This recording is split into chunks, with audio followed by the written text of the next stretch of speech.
उस दिन रात में लगभग 12 बजे फोन की घंटी बजी तो नींद में हड़बड़ाकर मैंने फोन उठाया था और फिर लड़खड़ाते शब्दों में हेलो कहा तो दूसरी ओर से मेरे दामाद अजय की चिरपरिचित आवाज मुझे सुनाई दी। मैं अजय बोल रहा हूँ मम्मी जी।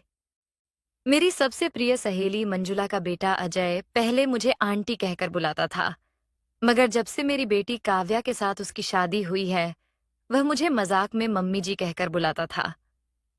उस रात उसकी आवाज सुनकर मैं अनायास खुश हो गई थी और बोल पड़ी थी, हाँ बोलो बेटे, क्या बात है, इतनी रात गए कैसे फोन किया, सब ठीक तो है ना? हाँ हाँ, सब ठीक है मम्मी जी, पर आपको एक सरप्राइज दे रहा हूँ। काव्या और मम्मी कल राजधानी एक्सप्रेस से दिल्ली आपके पास पहुंच रहे हैं। अरे वाह, क्या दिल खुश करने वाली खबर सुनाई है। और तुम क्यों नहीं आ रहे हो उनके साथ? अरे मम्मी जी, आपको तो पता ही है कि मैं काम छोड़कर नहीं आ सकता, और इन दोनों का प्रोग्राम तो अचानक ही बन गया, तभी तो प्लेन से नहीं आ रही। मैं तो कल से आपका फोन ट्राई कर रहा था मगर फोन मिल ही नहीं रहा था, तभी तो आपको इतनी रात को तंग करना पड़ा। ये दोनों कल सुबह 10 बजे रेलवे स्टेशन पर उतरेंगी। अमित भैया को लेने के लिए भेज देना। हाँ हाँ, अमित जरूर जाएगा, और वह नहीं जा सका तो उसके पापा जाएंगे, तुम चिंता मत करना। ये कहते हुए मैंने फोन रख दिया था और खुशी से तुरंत अपने पति को जगाते हुए उन्हें काव्या के आने की खबर सुना दी। गुड़िया आ रही है, ये तो बहुत अच्छी बात है, पर उसके साथ तुम्हारी वह नखरीली सहेली क्यों आ रही है? हमेशा की तरह उन्होंने मंजुला से नाराजगी जताते हुए मजाक में कहा, अरे उसका एक और बेटा भी तो यहाँ दिल्ली में ही रहता है, उससे मिलने का जी भी तो करता होगा उसका। काव्या को यहाँ पहुंचाकर मंजुला कल चली जाएगी अपने बेटे के पास। मंजुला को शुरू से ही जाने क्यों मेरे पति पसंद नहीं करते थे, जबकि वह मेरी सबसे प्रिय सहेली थी। स्कूल और कॉलेज से ही हमारी गहरी दोस्ती थी। कॉलेज में मंजुला को मेरी ही कक्षा में एक लड़के, रवि, से प्यार हो गया था। उन दोनों के प्यार में मैंने किसी नाटक के सूत्रधार सी भूमिका निभाई थी। मुझे कभी रवि की चिट्ठी मंजुला को पहुंचानी होती तो कभी मंजुला की चिट्ठी रवि को। मंजुला अपने प्यार की बातें मुझे सुनाती रहती थी। खूबसूरत और तेज दिमाग की मंजुला अमीर बाप की इकलौती बेटी होने के बावजूद मेरी जैसी सामान्य मध्यम वर्गीय परिवार की लड़की से दोस्ती कैसे रखती है, यह उन दिनों कॉलेज में हर किसी के मन में सवाल था। शायद दोस्ती में जहां तनमन मिल जाते हैं वहां कोई कुछ कर नहीं सकता। मंजुला का रवि से प्यार हो जाने के बाद यह दोस्ती और भी पक्की हो गई थी। रवि के पिता बहुत बड़े उद्योगपति थे। साइंस में इंटर करने के बाद रवि इंजीनियरिंग की पढ़ाई करने मुंबई चला गया, मगर मंजुला को वह भूला नहीं था। आखिर कॉलेज की पढ़ाई पूरी करते करते ही मंजुला और रवि का प्रेम विवाह हम सब सहपाठियों के लिए एक यादगार बनकर रह गया था। मंजुला की शादी के साल भर बाद ही मेरी भी शादी हो गई, और मैं यह जानकर बेहद खुश थी कि शादी के बाद मैं भी मंजुला की तरह ही मुंबई में रहने जा रही थी। जब तक रहे, दोनों अक्सर मिलते रहते थे, मगर मंजुला और रवि की रही सही ठाट बाट से मेरे पति कभी एडजस्ट नहीं हो सके थे। इसी से जब भी मंजुला से मिलने की बात होती तो वह अक्सर टाल देते। मेरे पहले बेटे अमित के जन्म के बाद मेरे पति ने पहली नौकरी छोड़कर दूसरी ज्वाइन की तो हम दिल्ली आ गए। यहाँ आने के 3 साल बाद काव्या का जन्म हुआ, और फिर घर गृहस्थी के चक्कर में मैं पूरी तरह फंस गई। मंजुला से मेरी निकटता धीरे धीरे कम होती गई थी। फिर इसी बीच मंजुला भी 2 बच्चों की मां बन गई थी, और दोनों बार लड़के हुए थे। ये सब खबरें तो मुझे मिलती ही रही थीं, मगर अब हमारी दोस्ती दिवाली, न्यू ईयर या बच्चों के जन्मदिन पर बधाई भेजने तक ही सिमट कर रह गई थी। काव्या को मुंबई के एक कॉलेज में एमबीए में एडमिशन मिल गया था, और वहीं उसकी मुलाकात अजय से हो गई। पहले मुलाकात हुई, फिर दोस्ती हुई, फिर ठीक मंजुला और रवि की तरह ही काव्या और अजय का भी प्यार परवान चढ़ चुका था। मुझे धुंधली सी याद आज भी है, जब शादी तय करने की बारी आई थी तो सबसे पहले मंजुला ने ही शादी का विरोध किया था। कुछ अजीब से अंदाज में उसने कहा था, शादी के बारे में हम 2 साल बाद सोचेंगे। मैं तो उसके मुंह से यह सुनकर हैरान रह गई थी। मंजुला के बात करने के तरीके को देखकर गुस्से में ही मैंने झट से कहा था, तूने भी तो लव मैरिज की थी, तो आज अपने बच्चों को क्यों मना कर रही है? इस पर बड़े ही शांत स्वर में मंजुला बोली थी, तभी तो मुझे पता है कि लव और मैरिज ये दो अलग अलग चीजें होती हैं। ये दर्शन शास्त्र की बातें मत झाड़। तू सच सच बता, क्या तुझे काव्या पसंद नहीं, या फिर हमारे परिवारों की आर्थिक समानता न होने के लिए तू मना कर रही है? नहीं नहीं, ऐसी कोई बात नहीं है। दरअसल मैं शादी का विरोध नहीं कर रही हूं। मैं तो सिर्फ ये कह रही हूं कि शादी 2 साल बाद करेंगे। लेकिन क्यों मंजुला? अजय तो अब अच्छा खासा कमा रहा है और काव्या की पढ़ाई भी खत्म हो चुकी है। फिर अब बेकार में 2 साल रुकने की क्या जरूरत है? यह मैं तुम्हें आज नहीं बता सकती, और पता नहीं कभी बता भी पाऊंगी कि नहीं। हम सब तो चुप हो गए थे, लेकिन अजय और काव्या दोनों ठहरे आज के आधुनिक विचारों के बच्चे। वे दोनों कहाँ समझने वाले थे? उन दोनों ने अचानक एक दिन कोर्ट में जाकर शादी कर ली थी और हम सबको हैरान कर दिया था। मंजुला और रवि ने हालात को समझते हुए एक भव्य 5 स्टार होटल में शादी की जोरदार पार्टी दी थी, और फिर सब कुछ ठीक ठाक हो गया था। काव्या की शादी को साल भर हो चुका था। इस दौरान वह और अजय अक्सर दिल्ली मेरे यहाँ आया करते थे, मगर मंजुला पहली बार मेरे यहाँ बता और समधन आ रही थी। इसीलिए भी मैं मन ही मन बहुत खुश हो रही थी। मुझ में बहुत सी पुरानी यादें उमड़ती जा रही थीं, और उन मीठी सुनहरी यादों की डोर मुझे कभी बचपन में तो कभी जवानी में ले जाकर मायके पहुंचा रही थी। ठीक 11 बजे अमित काव्या और मंजुला को घर ले आया। कार से उतरते हुए मैंने उन दोनों को देखा तो काव्या सिर्फ एक बैग लेकर आई थी, मगर मंजुला तो 3-4 बैग के साथ आई थी। बैगों को देखकर मेरे चेहरे पर आए अजीबोगरीब भाव को देखकर कुछ झेंप कर मंजुला बोली, मेरा सामान बहुत ज्यादा है ना? दरअसल अब मैं दिल्ली में अपने बेटे राकेश के पास रहने के इरादे से आई हूं। मेरा सामान यहीं बाहर ही रहने दो। अभी थोड़ी देर में राकेश आ जाएगा तो मैं उसके साथ चली जाऊंगी। मेरी प्यारी समधन जी, आप हमारे घर अपनी इच्छा से आई हैं, मगर जाएंगी हमारी इच्छा से, समझी? अब ज्यादा नखरे मत दिखाओ और चुपचाप अंदर चलो। मैंने मंजुला से मजाक करते हुए कहा था, तो मेरे बोलने के अंदाज से वह बहुत खुश हो गई और मेरे गले लगकर पहले की तरह हंसने बोलने लगी थी। खाना खा लेने के बाद हम सब कुछ देर तक गपशप करते रहे। काव्या अपने पापा से अपने काम की बात करती जा रही थी। काव्या की बातों से प्रभावित होकर अमित भी अपनी छोटी बहन से सवाल पर सवाल पूछता जा रहा था। कुछ देर तक उन तीनों की बातें सुन लेने के बाद मैं मंजुला को लेकर अपने कमरे में चली गई थी। कमरे में जाकर हम दोनों जब पलंग पर लेट गए तो मैंने सोचा कि हम दोनों एक साथ होते ही पहले की तरह अनगिनत बातें शुरू कर देंगे और बातें करने को समय कम पड़ जाएगा। लेकिन ऐसा नहीं हुआ था। क्या उम्र के तकाजे ने या बदलते रिश्ते ने हमारे होंठ सिल दिए थे? मैं सोचने लगी कि मंजुला बड़े धीरे, गंभीर और संयत स्वर में अचानक बोली थी, मैं तलाक ले रही हूं रीता।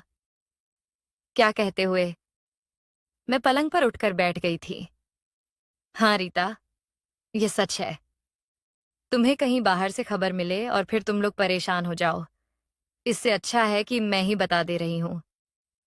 इसीलिए पहले मैंने काव्या और अजय की शादी 2 साल बाद करने की बात कही थी। सोचती थी कि बेटे की शादी के बाद यह सब अच्छा नहीं लगेगा, लेकिन अब मुझसे सहा नहीं जा रहा। अब मैंने अपना मन पक्का कर लिया है। लेकिन इतने सालों बाद यह फैसला क्यों, मंजुला? वैसे तो बहुत लंबी कहानी है, मगर जिस किसी को सुनाऊं उसे तो यह बहुत ही छोटी सी बात लगती है। कोई क्या जाने कि कभी कभी छोटी सी बात ही दिल में बवंडर बनकर समूचे जीवन को तहस नहस कर देती है। तुम तो जानती ही हो, रवि मुझसे बेहद प्यार करता था। प्यार तो वह शायद आज भी बहुत करता है, लेकिन शादी के बाद ही मैंने उसके प्यार में बहुत बड़ा अंतर पाया है। शादी के पहले मुझे यह तो पता था कि हमारे यहाँ शादी सिर्फ पति से ही नहीं, उसके पूरे परिवार से होती है। लेकिन रवि से शादी करने के बाद मुझे लगा कि मेरी शादी रवि के परिवार से नहीं, उसके परिवार की अजीबोगरीब अमीरी से हुई है। शादी के बाद मुझे यह भी पता चला कि अमीरों की भी अलग अलग जातियां होती हैं।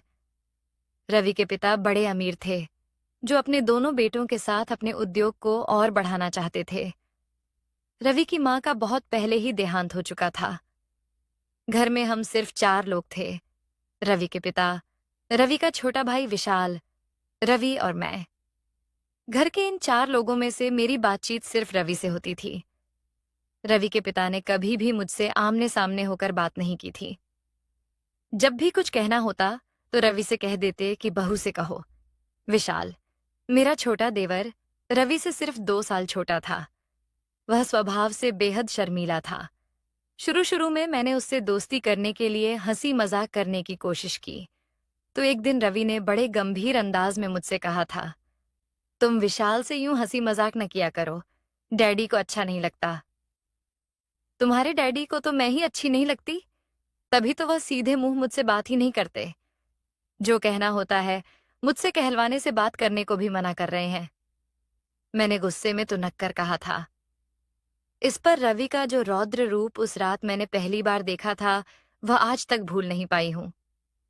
अपने मजबूत हाथों से मुझे पलंग से उठाकर नीचे गिराते हुए एकदम ही राक्षसी अंदाज में रवि ने कहा था, इस घर में जो डैडी कहेंगे वही होगा, और तुम्हें भी वही करना होगा। अगर तुम्हें यह सब पसंद नहीं है तो तुम इस घर को छोड़कर जा सकती हो, मगर तब मैं तुम्हारे साथ नहीं जाऊंगा।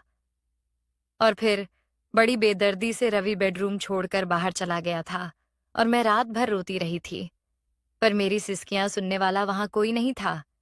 इस घटना के बाद 15 से 20 दिनों तक रवि और मेरी बोलचाल बिल्कुल बंद थी। जाने कितने दिनों तक हम दोनों का यह मौन व्रत चालू रहता, मगर एक दिन बात को निरर्थक न बढ़ाने की सोचकर मैंने ही रवि से बात शुरू की। और फिर शायद मुझे खुश करने के लिए ही वह उस समय मुझे घुमाने श्रीलंका ले गया था। वे 10 दिन जैसे परियों के पंख लगाकर उड़ गए थे। वापसी में मैंने ही रवि से कहा था, सोचती हूं कुछ दिन मां से मिलाऊं। रवि ने तब कहा था, चलो कल ही चलते हैं। माँ और बाबूजी हमें दोनों को देखकर बहुत खुश हो गए थे। माँ तो दामाद की सेवा करते करते मुझे भूल ही गई थी, लेकिन जब उन्होंने मुझे कुछ दिन उनके पास छोड़ जाने की बात रवि से कही तो उसने तपाक से मना कर दिया, और फिर 2 दिन में ही मैं रवि के साथ अपने घर वापस आ गई थी। उस वक्त भी मेरा मन बहुत खट्टा हो गया था, और रात को रवि से कुछ कहने ही वाली थी कि उसका तमतमाया हुआ चेहरा देखकर डर के मारे चुप ही रह गई थी। इस घटना के बाद हर 15 से 20 दिनों के बाद कुछ न कुछ ऐसा घट जाता जिससे मैं जान गई थी कि इस घर में मुझे अपने मन की इच्छा पूरी करने की आजादी कभी मिल ही नहीं सकती। यह बात सच थी कि व्यवहारिक दृष्टिकोण से उस घर में सुख ही सुख था। गहने, कपड़े, खाना पीना, यानी किसी भी चीज की कोई कमी नहीं थी। रवि मुझसे प्यार तो बहुत करता था, मगर उसके प्यार में मेरी अपनी इच्छा की कोई कद्र नहीं होती थी। घर में कुछ काम नहीं था तो मैंने रवि से आगे की पढ़ाई करने की बात कही, तो जरूरत क्या है कहकर उसने मना कर दिया। कुछ करने की बात छोड़ो, किसी सहेली से मिलने जाने की बात करती तो हर वक्त रवि के साथ ही जाना होता था और उसी के साथ वापस भी आना होता था। इसी कारण मैं तुम्हारे घर बहुत कम आती थी। वैसे काव्या के पापा की आंखों में मैंने रहीसी के लिए नफरत कब की पड़ ली थी। तभी तो अजय और काव्या की शादी से मैं डरती थी। लगता था काव्या को मेरा ही इतिहास न दोहराना पड़े। मगर अजय बहुत समझदार है। शादी होते ही उसने अपनी अलग इंडस्ट्री खोल ली और उसमें काव्या को भी बराबर का हिस्सेदार बना दिया। काव्या को अजय के साथ काम करते देखकर मुझे बहुत अच्छा लगता है। जब काव्या को ऑफिस में काम करते देखती हूँ तो 10 साल पहले की एक बात मुझे याद आती है। 10 साल पहले रवि ने जब अपने ऑफिस में पर्सनल ऑफिसर के तौर पर निशा की नियुक्ति की थी, तब जाने कितने दिनों बाद रवि से मेरी फिर एक बार जबरदस्त लड़ाई हुई थी। वह सिर्फ झगड़ा नहीं करता था, रीता, रवि मुझे मारने पर भी उतर आया था। ये सब कुछ बताते हुए मंजुला की आंखें भर आई थीं, और फिर जाने कितनी देर तक आंसू बहाते हुए वह निःशब्द होकर बैठ गई थी। मंजुला की सारी बातें सुन लेने के बाद मुझे समझ में नहीं आ रहा था कि उससे क्या कहूं। मन में बार बार एक ही सवाल उठ रहा था कि मंजुला जैसी तेज तर्रार लड़की इतने दिनों तक यूं चुप कर दबकर क्यों रह गई। कुछ न सोचते हुए भी मैंने मंजुला से बेहद सरल सवाल करने शुरू कर दिए थे। तू इतने दिनों तक चुप क्यों थी? और अगर इतने दिनों तक चुप थी, तो अब एकदम ही तलाक लेने की आफत क्यों मोल ले रही है? क्या अपनी खुददारी दिखाने का यही एक रास्ता बचा है तेरे पास? अपना विरोध कर हर कदम पर दिखाकर भी तू रवि के साथ रह सकती है। नहीं रीता, मेरी खुददारी, स्वाभिमान सब खत्म हो चुके हैं।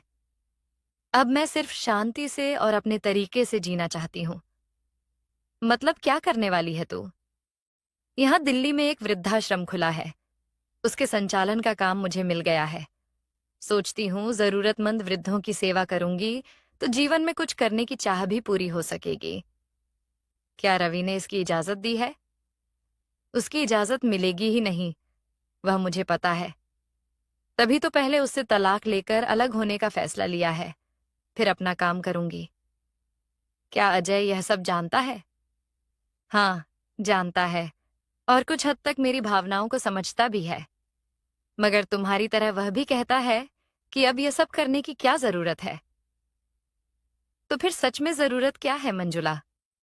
जीवन में जरूरत शब्द की व्याख्या हर इंसान अपने अपने मन से करता है, और तब जरूरत हर किसी की अलग हो सकती है। 10 साल पहले रवि ने जब अपने ऑफिस में निशा की नियुक्ति की थी, तब हमारा आखिरी झगड़ा हुआ था। उसके बाद मैंने कभी रवि से झगड़ा नहीं किया। मैं अपने आप से ही झगड़ी रही हूं। 10 साल से रवि के मुंह से निशा की तारीफ सुन सुनकर मैं ऊब चुकी हूं। मैं जानती हूं कि इसमें मेरी स्त्री सुलभ ईर्ष्या भी हो सकती है, लेकिन सच तो यही है कि रवि के मुंह से निशा की तारीफ सुनकर मैं हैरान होकर सोचती हूं कि एक इंसान इस तरह अलग अलग हिस्सों में अलग अलग बर्ताव कैसे कर सकता है। तो क्या तू समझती है कि रवि और निशा में कुछ चल रहा है? मैंने बड़े ही संयत स्वरों में पूछा। कुछ देर तक तो मंजुला चुप रही, फिर बड़े ही अटपटे से स्वर में बोली, मैं दावे के साथ कुछ नहीं कह सकती, मगर यह सच है कि रवि का अधिकतर समय अब उसके साथ ही बीतता है। मैं यह भी नहीं कह सकती कि रवि का मेरी तरफ ध्यान ही नहीं है। वह आज भी मेरी हर जिम्मेदारी को पूरी करता है। त्योहारों में मुझे गहने, साड़ियां दिलाना, मुझे पार्टियों में ले जाना, ये सब कुछ पहले की तरह ही चल रहा है, क्योंकि रवि के जीवन में आज भी बीवी नामक ऐसी चीज हूं जिस पर कानूनन रवि का ही अधिकार है। लेकिन रीता, अब इस तरह सिर्फ एक कानूनन हकदार चीज बनकर रहना मेरे लिए नामुमकिन हो गया है। और दोनों बच्चों के बारे में तुमने क्या सोचा है? बच्चों का सोचते सोचते ही तो रवि के साथ 30 साल गुजारे रीता। बच्चे अब बच्चे नहीं रहे। उनके जीने के अपने अपने तरीके हैं। उन्हें अपने तरीके से जीने दे। राकेश ने भी अपनी शादी तय कर ली है, और उसकी शादी होते ही मैं मुक्त हो जाऊंगी। जब भी बच्चों को मेरी जरूरत होगी, मैं उनके पास जरूर हो जाऊंगी। उम्र के इस पड़ाव पर आकर अचानक इस तरह का निर्णय लेने से तुझे डर नहीं लगा? नहीं रीता, अब सच में डर नहीं लगता। जीवन भर में मैंने जो मानसिक यातनाएं भोगी हैं, उन्हें अब दोबारा बच्चों के सामने भुगतने से डर लगता है, और इसी से अब मैं भी निर्भय होकर जीना चाहती हूँ। मंजुला की कहानी सुनकर मैं कुछ देर तक तो निशब्द सी बैठी रही। फिर मंजुला को गले लगा लिया और बोली, तेरे इस निर्भय फैसले पर मुझे गर्व है मंजुला। तेरे इस अनोखे निर्णय में तेरी यह सहेली हमेशा तेरे साथ रहेगी। जब कभी किसी चीज की जरूरत पड़ेगी तो बेहिचक मेरे पास चली आना, समधन समझकर नहीं, अपनी प्रिय सहेली समझकर। इतनी सारी मन की बातें मुझसे कह लेने के बाद मेरे कहने पर ही मंजुला बहुत ही सामान्य होकर 2 दिन तक रह गई थी। लेकिन तीसरे दिन एक अनोखी घटना ने मंजुला को और मुझे हिलाकर रख दिया। एक कार दुर्घटना में रवि की अचानक मौत हो गई, और मंजुला का जीवन फिर एक बार रवि से जुड़ गया था। मंजुला को लेकर तुरंत हम लोग मुंबई पहुंचे थे, तो एक बार फिर वह भूचाल से घिर गई थी। मुंबई में इतने बड़े उद्योगपति की मौत का नजारा किसी त्योहार से कम नहीं था। मंजुला की शुष्क आंखों ने पति की मौत का राजसी ठाट बाट भी संयम से सह लिया था। अब इतने बड़े उद्योगपति की विधवा होने का मान सम्मान भी उसके जीवन को त्याग नहीं सकता था। जिस मुक्ति की कामना वह कर रही थी, वह तो अपने आप ही मिल गई थी, मगर किस ढंग से? जीवन को खदेड़ देने वाले उस पल भर के सच को क्या वह कभी भूल सकती है? और क्या मैं कभी भुला पाऊंगी? आशा करती हूँ आपको हमारी कहानी अच्छी लगी होगी। अगर आपको हमारी कहानी अच्छी लगी तो वीडियो को लाइक और शेयर करें। चैनल को सब्सक्राइब करें। वीडियो देखने के लिए आपका धन्यवाद।